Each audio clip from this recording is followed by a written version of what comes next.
Hello friends! In today's video, I will be hand lettering positive thoughts.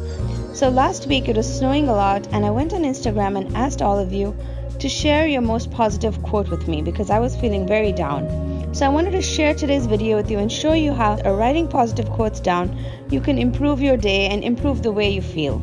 I'll also share a ton of brush lettering tips throughout this video, so stay tuned.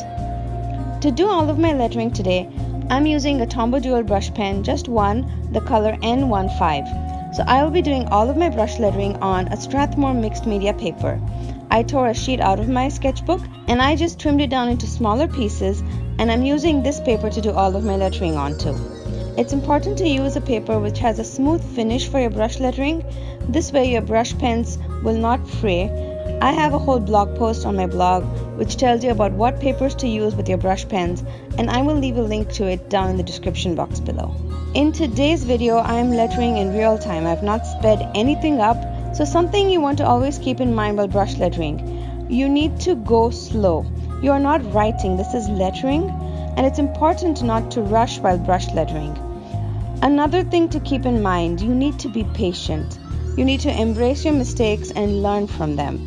Right now, the FU that I just lettered, I did not like the U. The downstroke was really ugly, but I just decided to embrace my mistake and go forward with it. So here's my next tip. Don't leave big spaces of white between your lines. So I have the M and A in place, and I know there's a lot of space right there. So by pushing the G up, I'm filling that little white space that's over there, and at the same time I'm able to fit the G in without going off the page. So for all of my quotes today, I just have a blank piece of paper. I haven't thought this or planned this out, but if you need to, you can always start with a pencil sketch and kind of sketch your words, figure out where you want to place them before going over it with a pen. I've been doing this for a long time now, and I'm pretty confident that I can figure out on the go. If you're not going to have a pencil sketch, while you're lettering your words, just try to space them out evenly.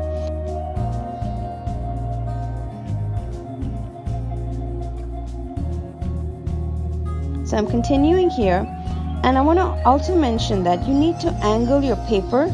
If you see, my paper is kind of tilted 45 degrees towards the left because I am right-handed. You want to angle your paper or your sketchbook instead of trying to turn your body or your wrist while lettering. While you're lettering, also see how to mix and match your font styles.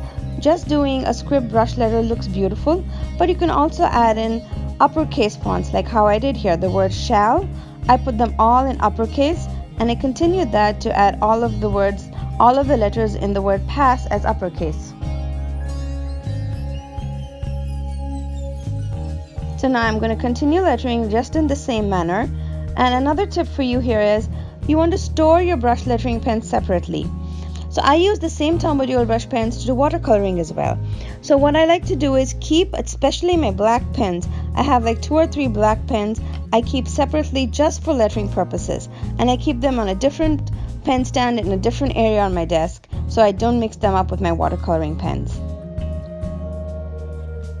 So in this quote, what I did here is I varied the thickness of my letters. The word your here, I just made them super skinny, and this just contrasts nicely with the thick chunky brush lettering that I have above. And also, if you think about it, I didn't have that much space here to add a descender to the Y, so I just made them all uppercase. Now continue on that same thought. You want to take a second here, plan your letters ahead. If you need to, hit the pause button, lift your pen off the paper and think for a second, because you want to make your letters look nice on the paper. And then for the rest of the letters, the tells you, I just made them super skinny to match the your, and I finished off the quote. Okay, so now moving on, I'm doing the next quote, started with the words do and little. This is a longer quote, and you can see that I'm going to run out of space on this. So what I did here is, the next word, I just avoided all of my brush lettering script kind of letters. I'm doing all uppercases. So the word things would have G that goes down, a H that would be taller. Instead, I just made all of my letters the same height, and I made it an uppercase word, and this way I save space on my quote. And then I continue here, and with the letter width, I mixed and matched my letters there as well. I started with the W and I being a cursive font, but then I realized I don't have space to draw a tall T or a H. So even within one word, you can kind of mix and match your fonts, especially if you run out of space while doing quotes. And then I finished off the quote. You can see the letter great. Again, I mixed and matched the fonts, and I made the T a little dramatic, tall, and a little swirly. And then for the love, I just added a heart instead of an O, and I love the way this quote turned out. One of my biggest advices for you while brush lettering quotes is that practice is what improves your brush lettering style and quality. And repeatedly practicing, like if you don't practice for 2 weeks, you'll probably go rusty on it. So repeated practicing is what is going to improve your brush lettering, make you feel more confident, and make your brush lettering more instinctive, and you're not going to spend time thinking over it.